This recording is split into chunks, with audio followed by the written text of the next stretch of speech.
Olá, turma! Hoje a gente vai falar sobre Física 2, potencial elétrico nos condutores, tá?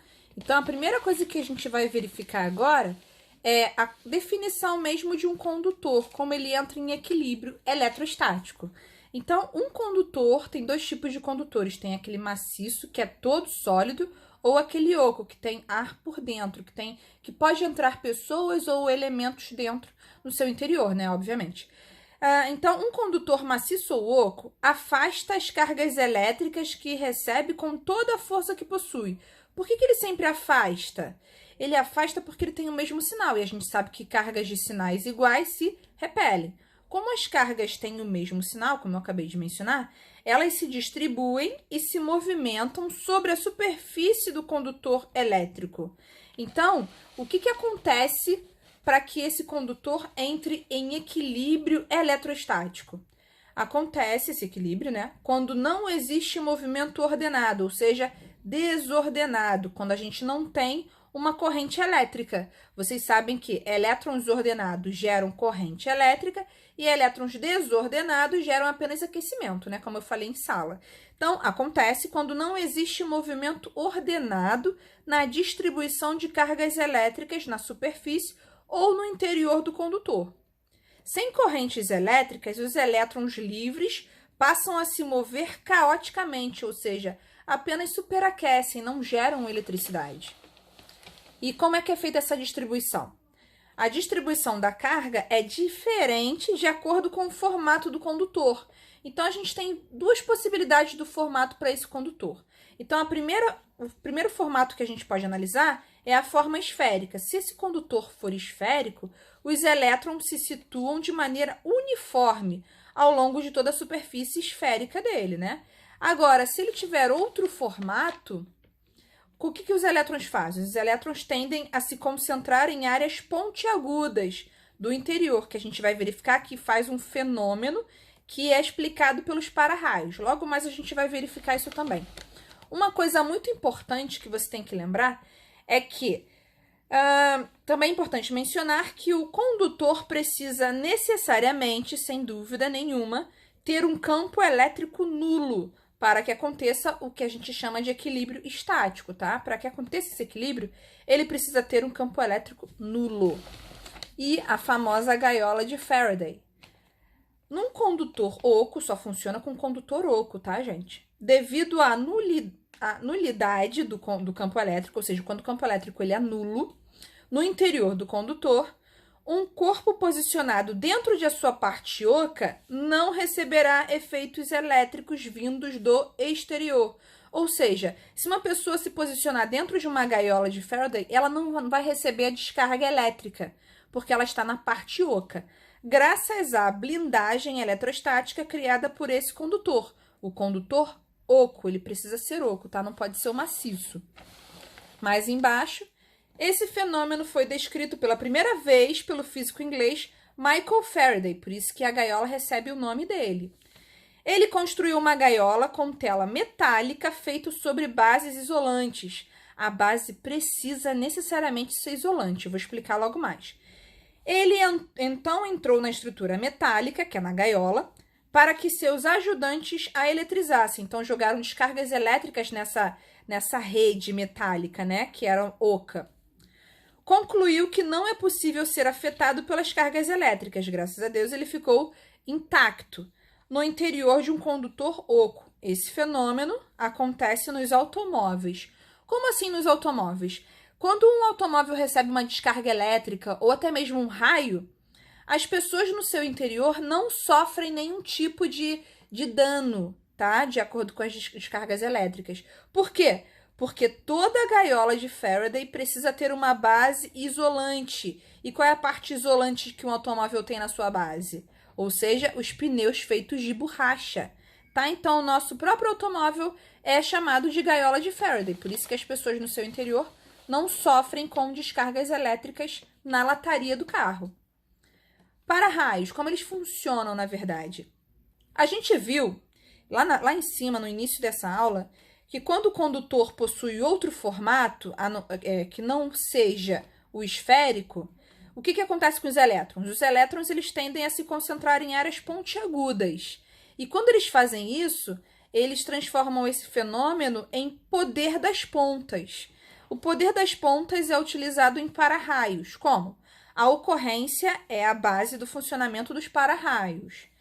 Como os raios, na verdade, eles são descargas elétricas entre o céu e a terra e entre nuvem e nuvem, né? A gente já sabe. São descargas elétricas que podem ocorrer entre nuvens ou entre nuvens e a terra.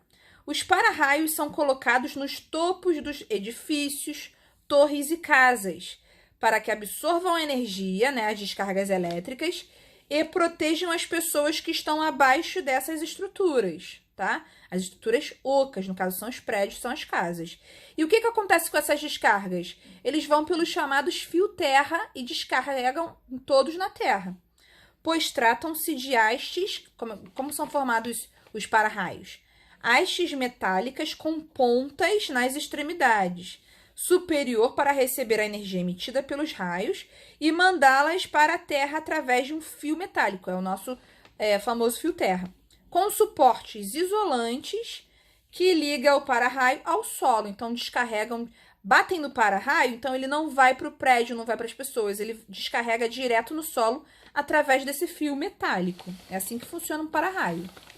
Agora a gente vai analisar os condutores esféricos, né? Que é a primeira forma que eles podem ter, esféricos ou outro formato. Nos condutores esféricos, a gente percebeu que os elétrons eles tendem a se organizar ordenadamente ao redor da sua superfície, como a gente viu lá no início. Para um corpo de pequenas dimensões, como uma esfera, e carregado de eletricidade, despreza-se o seu volume. Então, a gente trata como se fosse uma carga pontiforme, como a gente viu na aula passada, nas aulas anteriores, tá? E consideramos como se fosse uma carga elétrica concentrada num ponto. Foi como eu falei, pontiforme. E aí a gente sabe que numa carga pontiforme, o campo elétrico, que é simbolizado pela letra E, foi calculado como K, que é aquela constante eletrostática, 9 vezes 10 a nona, vezes o módulo da carga Q, sobre a distância ao quadrado, né? Então, essa fórmula a gente usou bastante nas aulas anteriores. E o potencial elétrico, que é simbolizado pela letra V, ele também é calculado. É bem parecida essa fórmula, as duas fórmulas. Só que aqui a distância ela tem que estar ao quadrado e a carga é em módulo, ou seja, sempre vai ser positivo. Aqui não. O potencial elétrico pode ser positivo ou negativo. E a distância não está elevada ao quadrado. Pode ser positivo ou negativo porque o Q não está em módulo. Então, se a carga for negativa, o potencial elétrico vai se tornar negativo também. E o que acontece? A carga elétrica numa esfera condutora, em equilíbrio estático e isolada, tem que ter essas duas condições, distribui-se uniformemente a carga, tá? Pela sua superfície, devido à repulsão elétrica, ou seja, cargas de sinais opostos, cargas de mesmo sinal se repelem, como tá demonstrando aqui a minha esfera. Então, sabendo que R é o raio da esfera, D é a distância do centro da esfera até o ponto onde querem o campo elétrico, que é o chamado que a gente chama de E, e o potencial V. Então, aqui está esse desenho, ó. Eu tenho um condutor esférico, eu tenho raio, né? E eu tenho uma distância D, que é a distância desde o centro do condutor esférico até o ponto onde eu quero que haja um campo elétrico e um potencial. Então, você tem 3 maneiras de resolver isso, de acordo com onde está o ponto P. Se o ponto P forem pontos externos à esfera, ou seja, nesse caso aqui, esse ponto P está externo à minha esfera, né? O que a gente pode perceber? Que a distância D, ela não é bem maior do que o raio R, que é, no caso, esse meu primeiro formato.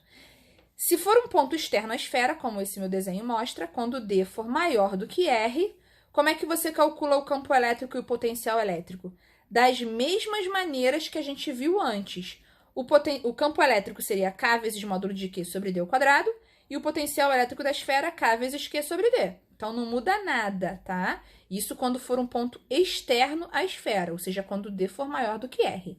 Agora, segunda possibilidade. Quando o ponto P forem pontos na superfície da esfera, ou seja, se esse ponto P estivesse bem aqui na superfície, a gente diria que a distância D seria igual ao raio R, Ou seja, quando estiver na superfície da esfera, D vai ser igual a R. E aí, como é que vai ser o valor do campo elétrico?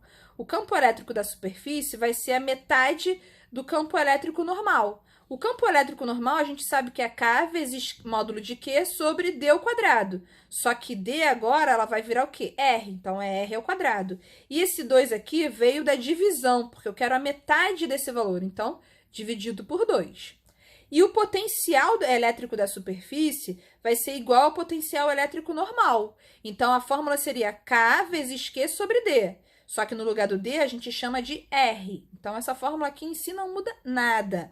Só muda de D para R, a incógnita. E terceira e última possibilidade.